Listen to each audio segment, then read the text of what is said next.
తెలంగాణ ప్రజలకు పవన్ క్షమాపణ చెప్పాలి అని డిమాండ్ చేశారు మంత్రి పొన్నం ప్రభాకర్.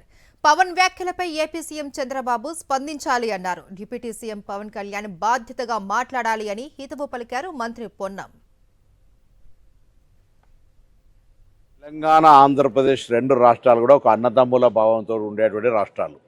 తెలంగాణ తుఫాన్లో మునుగుతుంటే కూడా మేము ప్రకృతి అనుకుంటున్నాం తప్ప ఆంధ్ర ప్రజల తప్పు పడతలేదు. ఎక్కడో కోనసీమలో కొబ్బరి చెట్టు ఎండిపోతే ఆంధ్రలో ప్రాతినిధ్యం వహిస్తున్న ఉప ముఖ్యమంత్రి తెలంగాణ వల్ల దృష్టి కలిగిందంటే ఆయన వివేకవంతుడు అవివేకవంతుడో నాకు తెలియదు. నేను ఆ మిత్రపక్షంకు బాధ్యత వహిస్తున్న తెలంగాణ భారతీయ జనతా పార్టీ నాయకత్వం ఆయన పట్ల స్పందించాలని కోరుతా ఉన్నా. అదేవిధంగా ఆంధ్రప్రదేశ్ ముఖ్యమంత్రి గారు కూడా స్పందించాలి.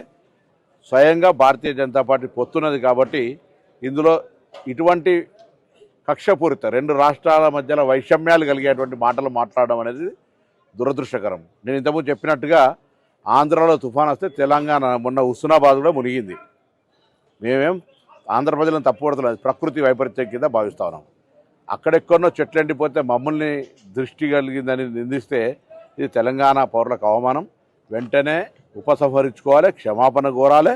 భవిష్యత్తులో ఇటువంటి వివక్షపూరిత మాటలు మాట్లాడద్దు, విజ్ఞతగా వ్యవహరించు. ఉప ముఖ్యమంత్రి అయినా ఇంకా సినిమా నటుడు కాదు, కొంత బాధ్యతగా నేర్చుకోవాలని చెప్పి నేను ఈ సందర్భంగా కోరుతా ఉన్నా.